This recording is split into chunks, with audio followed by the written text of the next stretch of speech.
네, 안철수 공동대표 앞으로 전략공천 받지 못한 광주시장에 도전하는 분들이 도전장을 세게 내밀고 있습니다. 자, 일단 국회의원직 포기하는 일까지 생겼다면서요? 네. 오늘 이용섭 의원이죠. 네. 이미 탈당을 해서 현재는 무소속 상태입니다만 네. 이용섭 의원이 의원직 사퇴 선언 및 무소속 출마 선언을 했습니다. 국회에서 했습니다. 그래서 오늘 보면요. 제 목표는 광주 선거에서 반민주 세력을 이기는 것이다. 자, 여기서 말하는 반민주 세력은 새누리당을 말하는 게 아니잖아요. 그렇습니다. 바로 안철수 대표. 말하기 앞서서요. 한 얘기가 이용섭 의원이 안철수의 새 정치는 죽었다. 이렇게 하면서 제 목표는 광주 선거에서 반민주 세력을 이기는 것이다. 광주 선거는 민주 세력 대 반민주 세력의 대결이다. 강훈태 시장과 단일화를 해서 반드시 승리하겠다. 이렇게 얘기를 했습니다. 네. 자, 이렇게 강한 의지를 밝혔는데, 자, 결국 전략공천을 받은 윤장현 씨.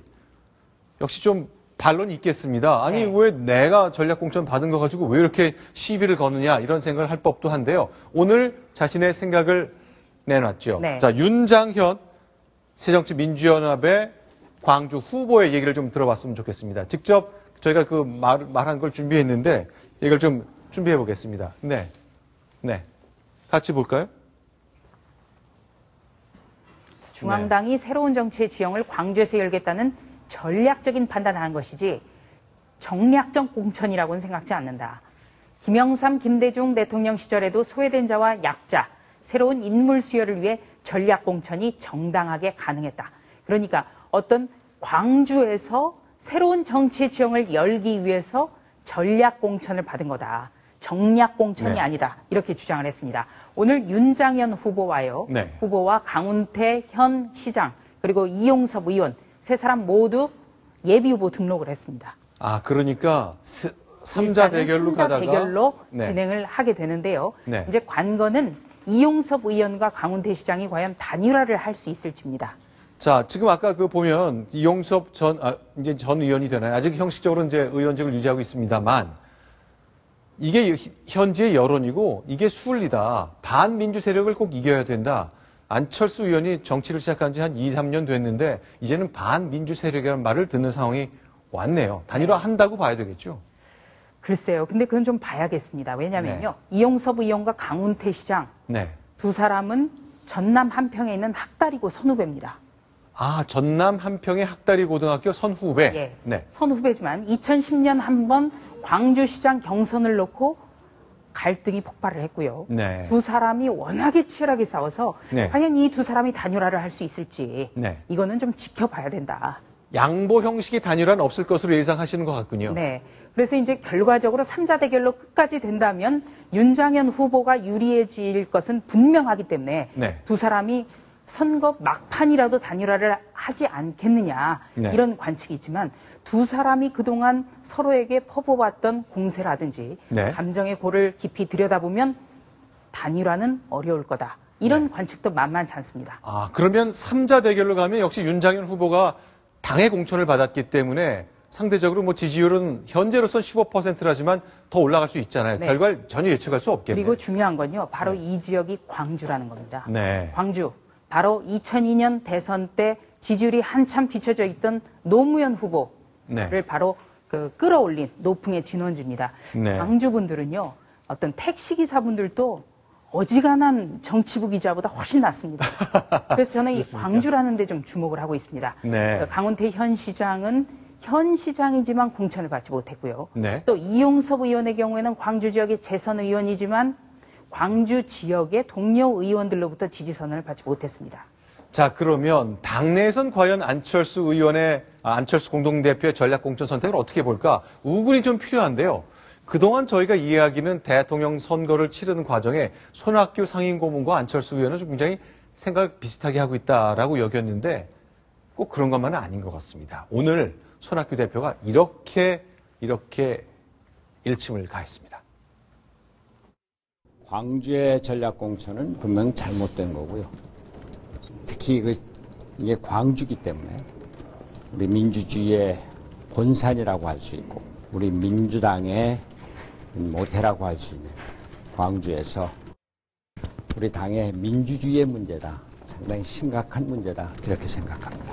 광주에서 국민과 당원의 선택권을 빼앗는 전략공천은 우리 민주당의 정신을 훼손하는 것이다. 국민을 어렵게 알아야 합니다. 국민을 가벼이 알거나 국민을 속임수로 기만해서는 안 됩니다. 오늘 손학규 상임고문 자신의 싱크탱크죠. 동아시아 미래재단 토론회에서 기자들과 만나서 심한 듯이 얘기를 했습니다. 한때는 안철수의 연대 제1연대 대상이 바로 이제 손학규 상임고문으로 꼽혔는데요.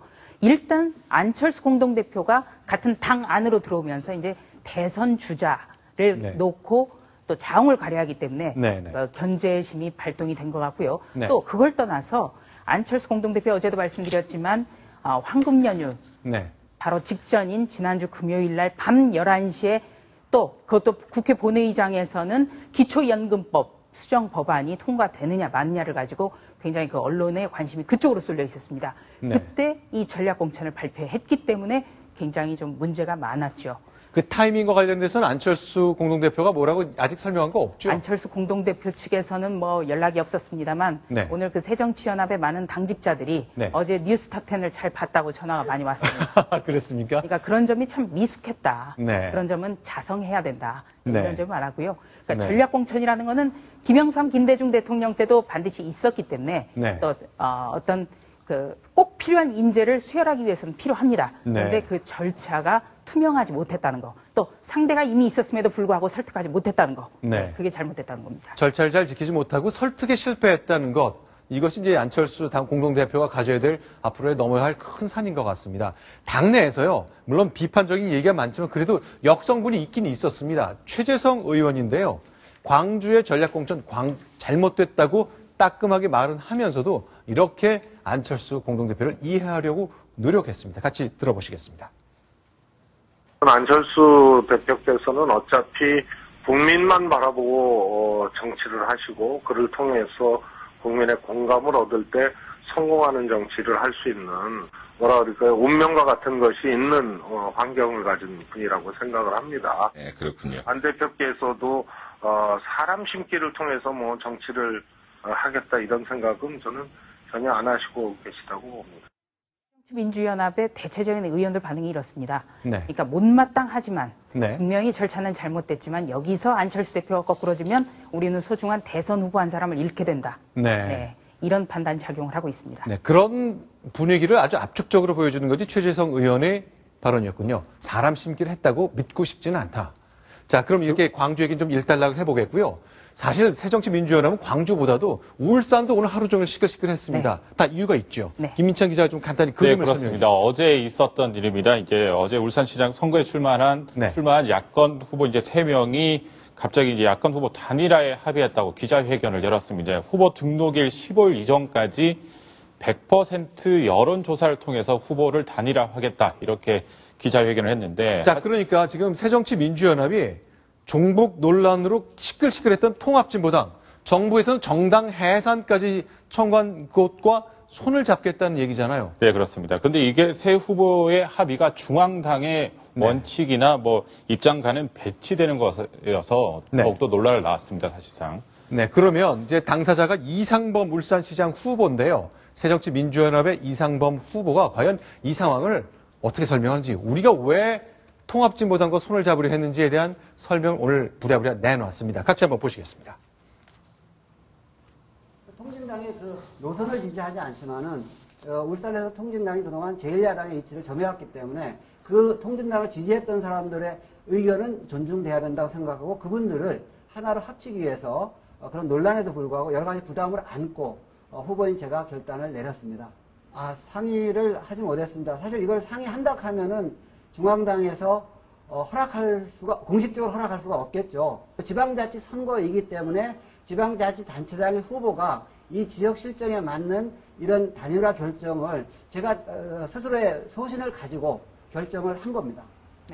2010년 지방선거와 2012년 총선 때는 당대표가 나서서 야권 연대를 했습니다. 그랬죠. 그래서 후보를 어느 지역에 어느 당이 낼 건가도 지역도 나눴습니다. 그런데 이제 울산시당 같은 경우에는 또 울산시장 새정치연합 후보의 설명은 바로 후보들끼리 정리했기 때문에 네. 중앙당 차원에서 한 게 아니다라고 네. 했습니다만 오늘 동아일보 보도를 보고 네. 새정치연합이 화들짝 놀라서 한정혜 대변인이 국회 브리핑을 가졌습니다. 오늘 최고위원회의에서는 울산시당이 시도한 통진당과의 지방선거 연대 후보 단일화는 없다는 원칙을 재확인했다. 지금 한 것도 무효다. 이렇게 발표를 했습니다. 네. 자, 통합진보당과 손잡는 생각을 하는 것은 보통 선거에서 표를 얻기 위해서는 잘 안 할 것 같은데 어쨌건 울산에서는 그런 시도가 있었다가 단 하루 만에 24시간 만에 번복되는 상황이 벌어졌습니다. 그런데 제가 네. 궁금한 게 하나 있는데요. 네. 중앙당에서 무효다 하면은 네. 무효가 되는 겁니까? 현장에서 자기 후보들끼리 우리 단일화해서 네. 바로 여권 후보에 이기기 위해서 네. 우리가 단일화를 하자 이렇게 해가지고 한 거를 중앙당에서 무효화를 하면은 무효가 되는 건 어떻게 됩니까? 네, 바로 네. 이제 울산시장 새정치민주연합 후보도요. 오늘 이렇게 얘기를 했습니다.